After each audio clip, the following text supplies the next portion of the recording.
What's the Phoenix housing market look like? And more importantly, what's the Sun City Festival market like?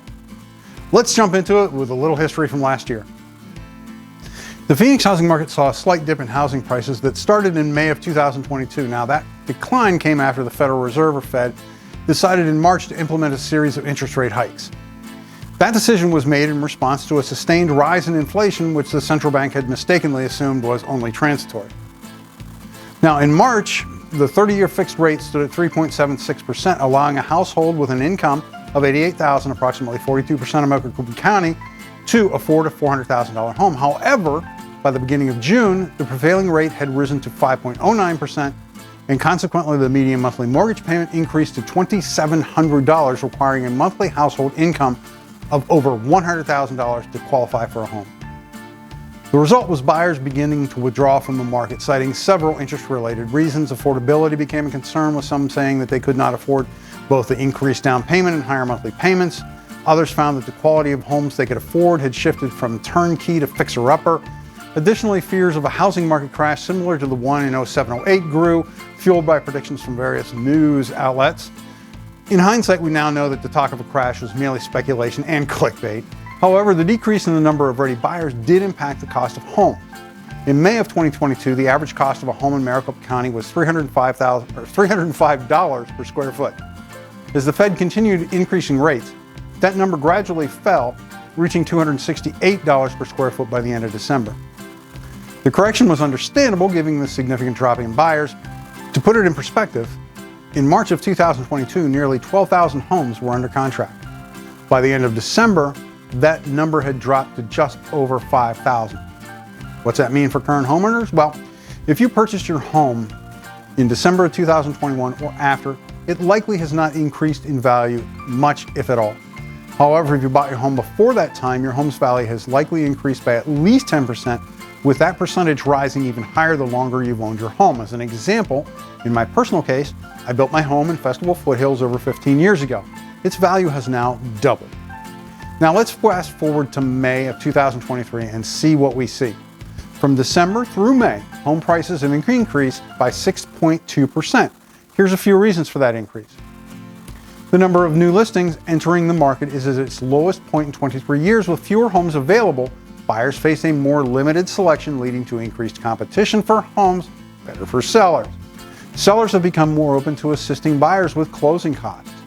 Interest rate buydowns have made a comeback, benefiting not only first-time home buyers, but also existing homeowners.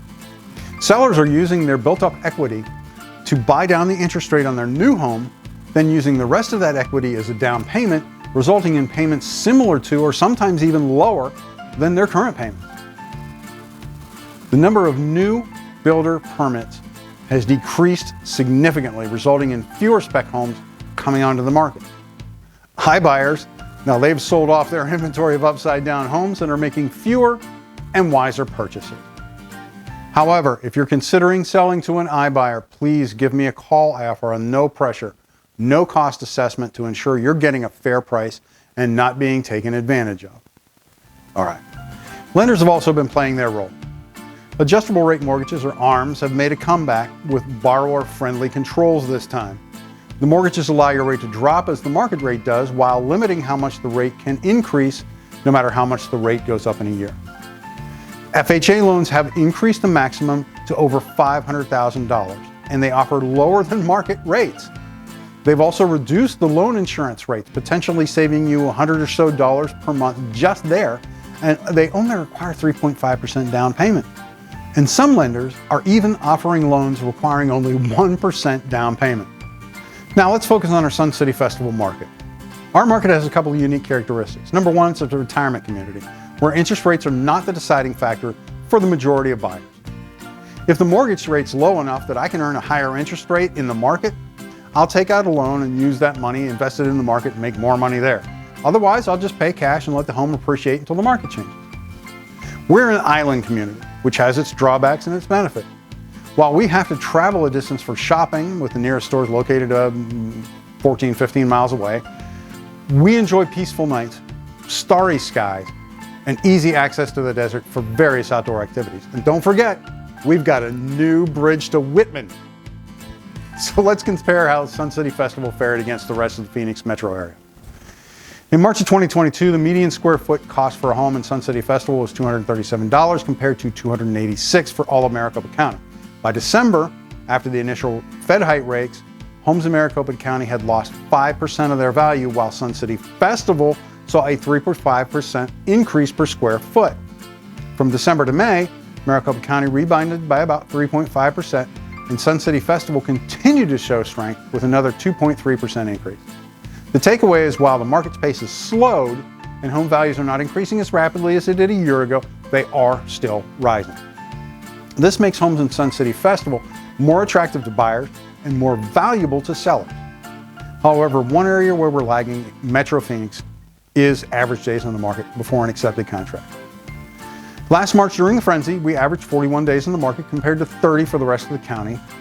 And in the past month, that figure has peaked at 98 days in the market versus 68 days for the rest of the valley. That's over 3 months on the market and about 4 months from listing to closing. Now, the primary factor contributing to this increase is pricing. Homes in Sun City Festival sold for an average of $30,000 less than their list price. This is a bigger gap than any other month in the past year except for January, when homes averaged $36,000 under and they took 92 days on the market to get a contract.